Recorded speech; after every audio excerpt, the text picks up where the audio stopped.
Welcome to Sword and Shield, the official podcast of the 960th Cyberspace Wing. Join us for insight, knowledge, mentorship, and some fun as we discuss relevant topics in and around our wing. Please understand that the views expressed in this podcast are not necessarily the views of the U.S. Air Force nor the Air Force Reserve, and no endorsement of any particular person or business is ever intended.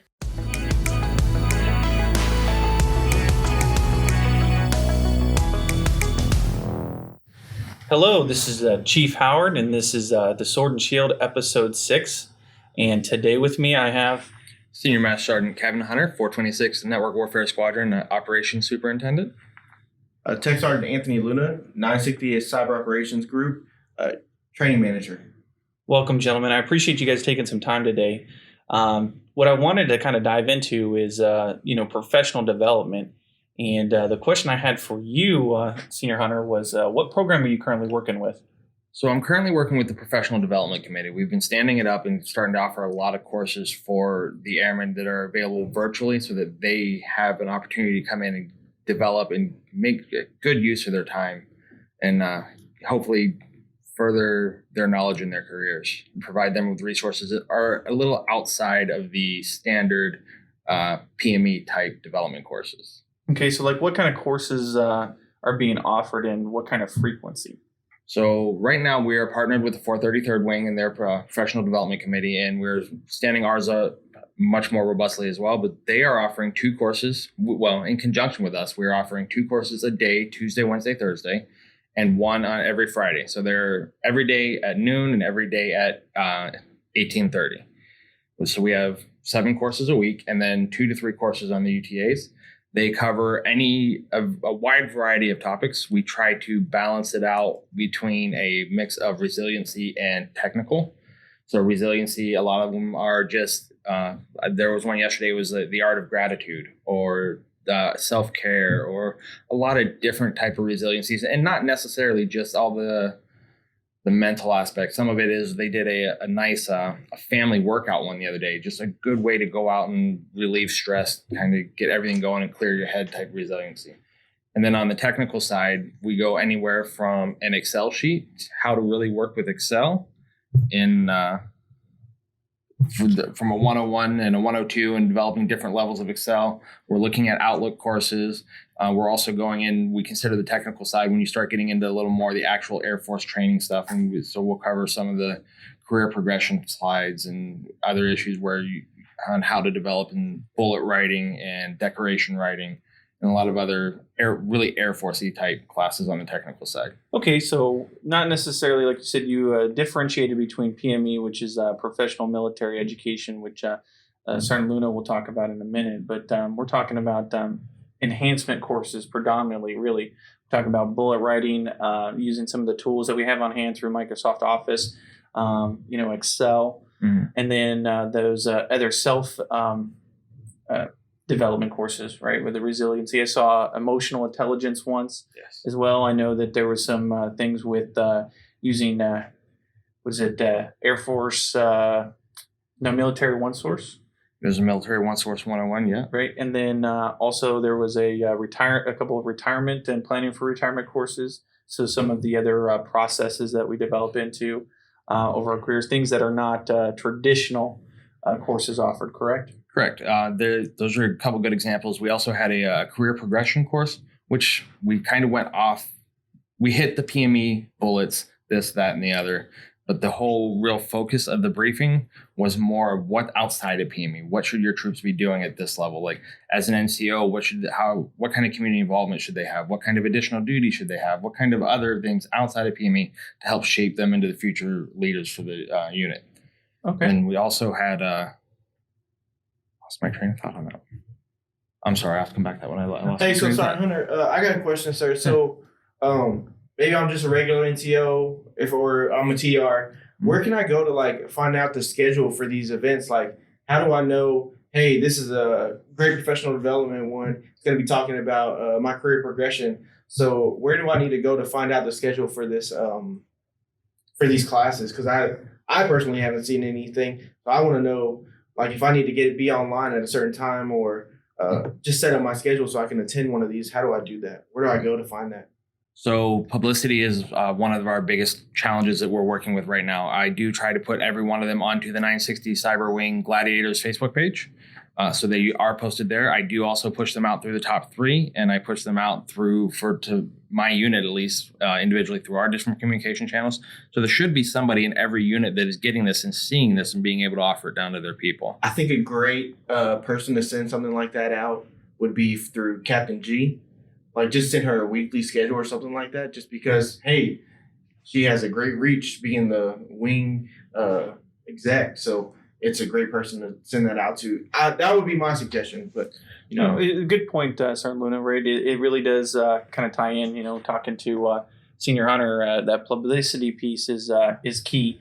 And then timeliness, right? So I know that the Professional Development Committee has worked on a monthly schedule. That schedule is a little bit fluid. That schedule is posted on the Air Force Connect app, predominantly through the 433rd's page right now. And then what we're doing is on demand is the posters that for each one of those courses get solidified.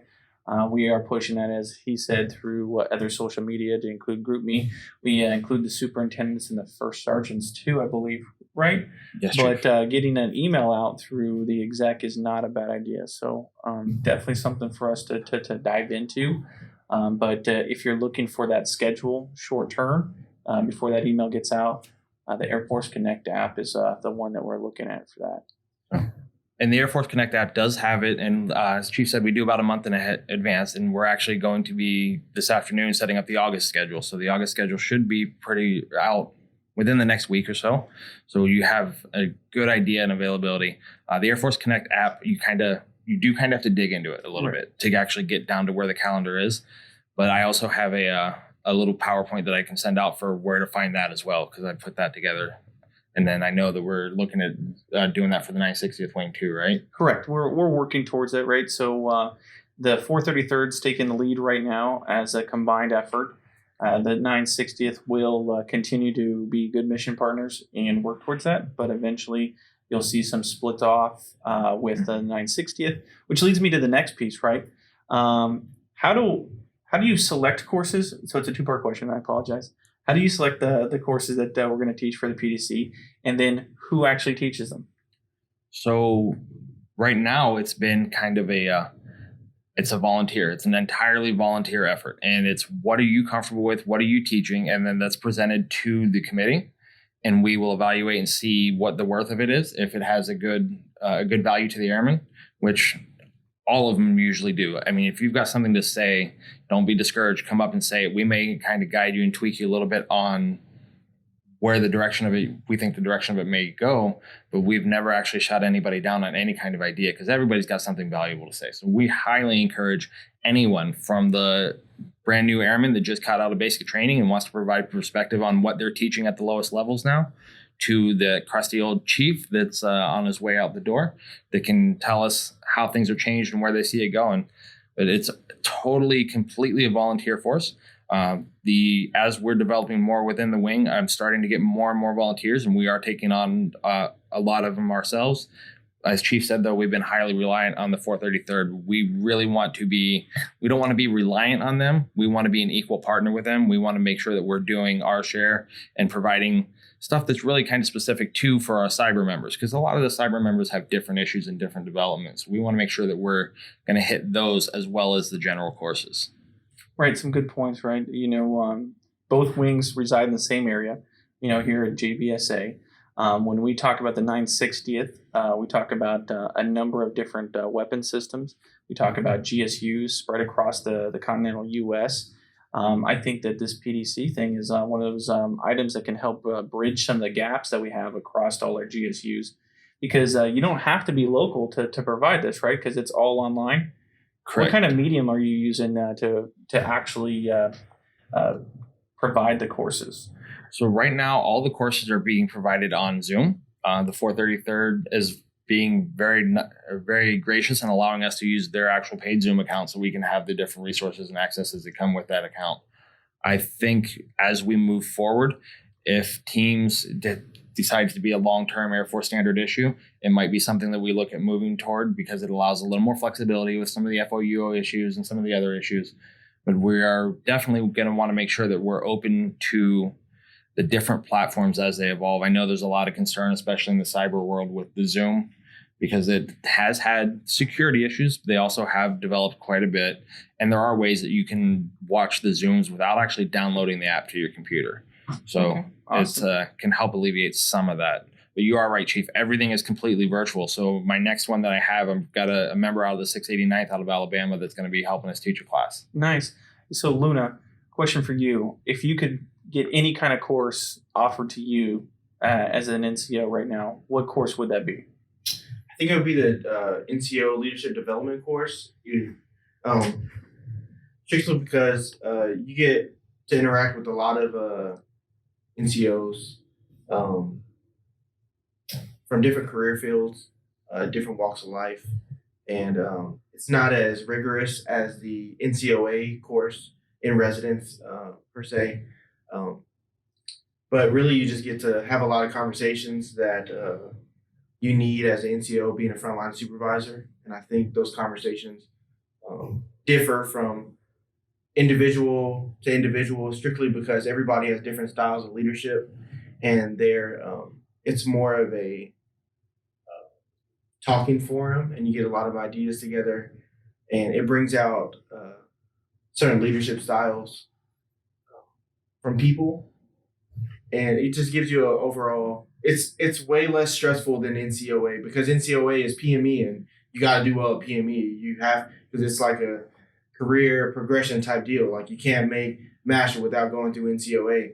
So NCO LDC leadership development.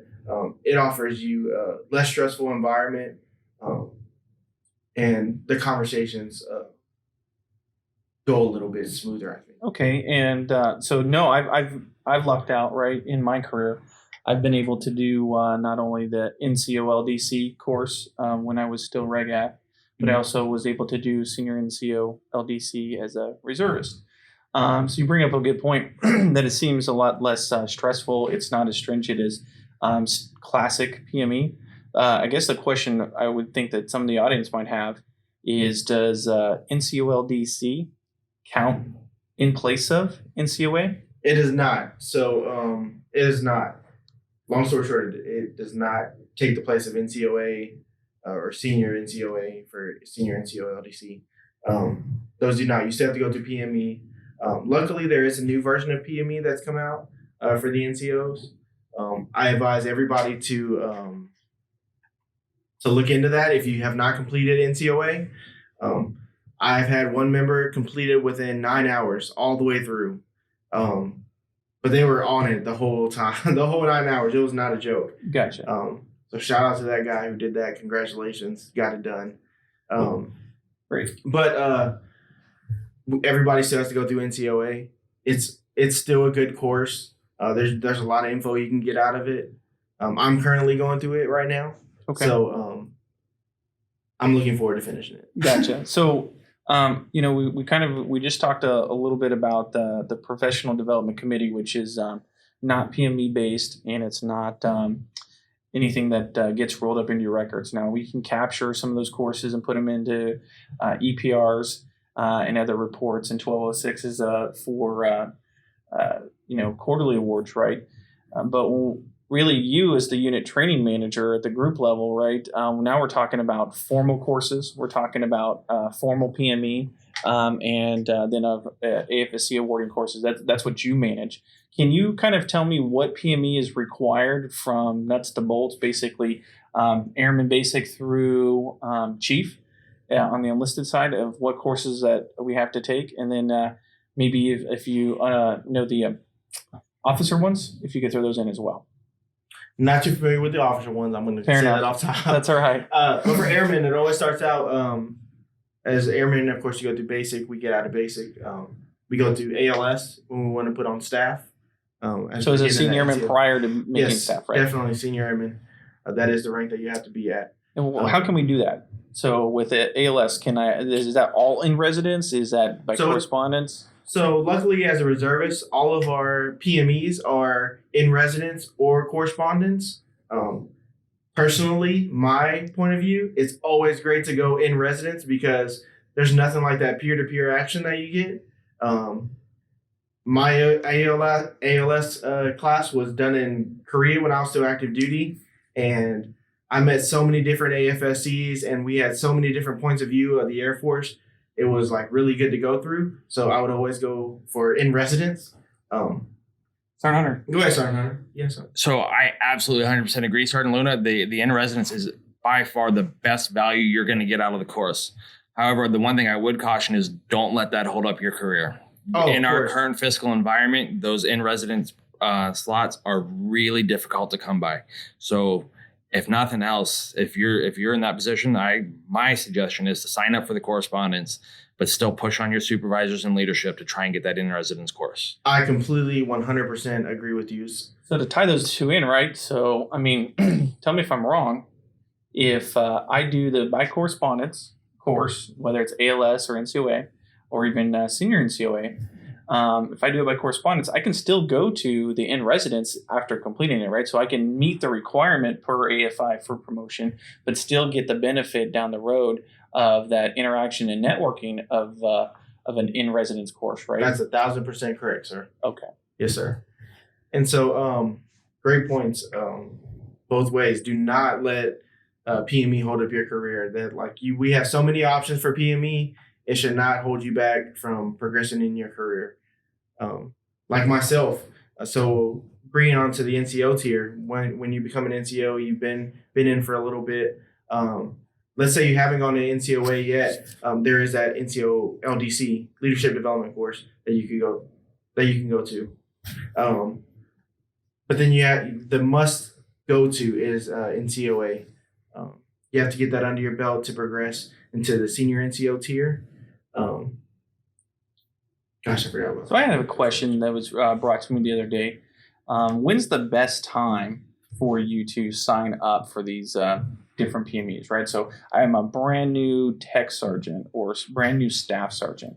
When should I look at taking the NCOA and then maybe NCO LDC? I think a great thing to do, and a good rule of thumb would probably be, we all have feedbacks every year with our supervisors, or we should. We definitely should. I think it's part of your EPR now. So I would say to have a sit down with your supervisor, see where you, not necessarily where you fall in their eyes, but where they can guide you or help give you direction on. For everybody, it could be different. You could have an older NCO who kind of gets it already, and their supervisor could see them progressing quickly. So they could want you to hurry up and get NCOA knocked out, just so you can focus on being the leader that the Air Force is going to need you to be. Or they could also offer you the NCO LDC. Okay. Yeah, specifically, one of the questions I got in one of my forums was, so I'm awaiting IST, right? I'm waiting for that tech school. Okay. And I used to be AFSC, blah, blah, blah. And during that time, can I go ahead and knock out NCOA or senior NCOA during that period, waiting for IST, right? It comes down to, so you as an ops superintendent, senior hunter, and a prior first sergeant, what would you recommend in that scenario? My recommendation is if you've got the availability and the time, do it. The second it's available to you, the second you have the opportunity, I would say sign up and go. That being said, you do have to be careful if you get a short notice offering for an IST course, because as we all know that especially in our career fields, we have some pretty lengthy waits and pipelines. So every once in a while we'll get a short notice. So you have to really balance out. Are you going to be able to handle both of those if all of a sudden you're halfway through NCOA and you get an IST course drop the next day? Right. That being said, though, I still think you should do. And you as a unit training manager, what do you say? So as a training manager, I would say learn your job. Learn your job, do your job, get good at your job, and have your leadership notice that you're good at your job, and then prepare yourself to be the next level NCO by going to the NCOAs or the senior NCO course or things like that. But learn your job first. I think that's important as Air Force members, that we are professionals at what we are getting paid to do. So from my perspective, I completely understand what Sergeant Hunter's saying. But from my perspective as a training manager, I want to send you to school. I want to get you off of our red list and not being able to do what we are paying you to do. We need those operators. We need those support individuals helping us out and being fully qualified. So learn your job as much as you can before you go to school, while you're waiting for school, because that makes tech school that much easier when you go there prepared. So it goes back to the point you were making, right? That really it comes down to having that conversation with your supervisor and see where we're at, right? If we're talking about an AFSC that's fairly close to your new AFSC, let's use 3Ds and 1B4s, right? So if you had a 3D with a large cyber background and you're waiting a 1B4 school, maybe that gap feels not so great. And so while you're waiting for IST, maybe you knock this out. But let's say you came from a different AFSD background, whether that's, not picking on any AFSC, but something that's less technical. Maybe we need to spend more time doing that spin up prior to that. But really it comes down to what that supervisor and what the unit needs are, and the individual specifically, and what that supervisor believes that individual can handle. And then you as an airman being able to articulate that to your supervisor, that yes, I know that this is a big chunk. I believe I can take this piece on before IST. I think I can accomplish this. We already know that I'm projected to go out in 6 months. I can handle this PME during that time frame, right? So we've covered ALS, NCOA is pretty much the same thing, just a different tier, a little bit different focus, but same offerings, right? And with correspondence or in residence. And then we've talked about senior NCOA the same way. What other courses would be professional military education that we can get knocked out to help develop ourselves out? So I believe there's also a chief's orientation course that you'd have to complete. Right. That's if you've been selected for a chief. So you've gone through that whole process, which we covered in, I believe, episode 2 and episode 3 of our podcast. Shameless plug. Gotta love it, right? And then once you're selected, then you part of prior to actually putting on chief, you have to go to the orientation course. But there's also another course that seniors can take, and I think you've taken it, didn't you, Senior Hunter? Chief leadership course.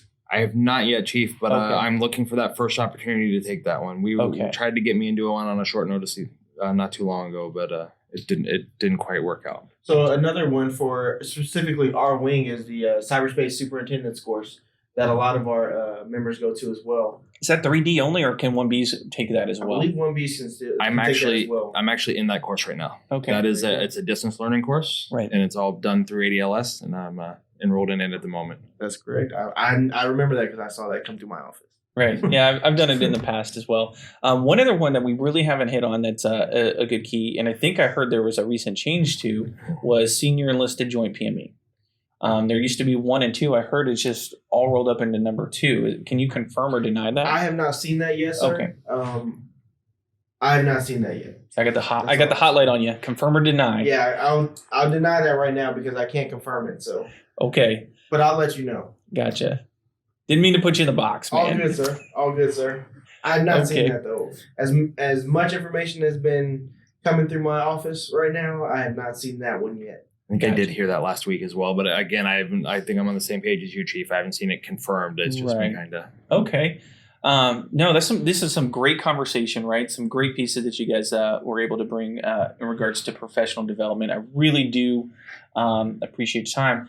If you could give a shameless plug to Professional Development Committee, what would you tell everybody out there, Senior Hunter?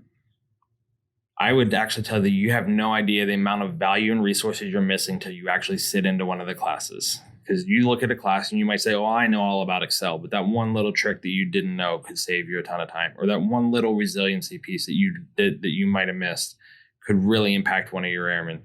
So take the time, take the opportunity, and look at some of these courses. There's a ton of value. And if you don't think there is value, please recommend something for us and help us develop it and help us get it better and come contribute and come work with us. Awesome. I know we didn't get a chance to really cover some of the timelines, Sergeant Luna, so maybe sometime down the road we can kind of cover down on what those timelines are for some of the schools and some additional schools and some of that process. But if you had an opportunity to kind of get out to the community, something that you felt is important as the unit training manager, what would that be? I would definitely speaking from a supervisory level as far as NCO tier, I would definitely get out and reach to our NCOs and tell them to look after the people coming after them, guide them, teach them the ways that you wanted to be taught, the ways that would have benefited your career. Always mold and shape the leaders of the future into the leaders that you want to have leading you. No, some great points, right? I think we hit some great things here when we talk about mentorship and development of our airmen, right? Both of these programs, whether it's formal like the PMEs or the informal with the PDCs that we're talking about, that mentorship piece, that the conversation from supervisee to supervisor, the development, the purposeful development is two pieces that you both hit on throughout this conversation that's been key, right? Having that conversation with airmen, getting that information out from the PDC. So we being supervisors, looking for that information on Air Force Connect, looking for that information in social media or other communication means, emails or whatever, and then getting that out to our airmen. Then as you put it, Luna, sitting down with our supervisors, and then the supervisors actually providing, here's a pathway, here's some options, and then that constant communication, letting that stuff go out there. So you guys are phenomenal gladiators. I appreciate the hard work that you guys have put into it. Senior Master Hunter, the work that we're seeing out of the PDC is great. Really appreciate you heading that up. That's solid work.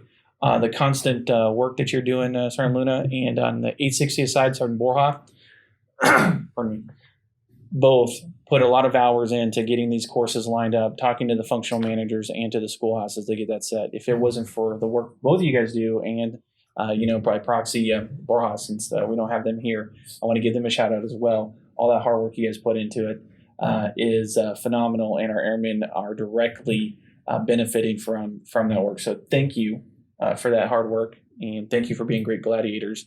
And I think, with that, I definitely want to tell the gladiators out there that are listening, I hope you have a great Air Force Day. Thank you.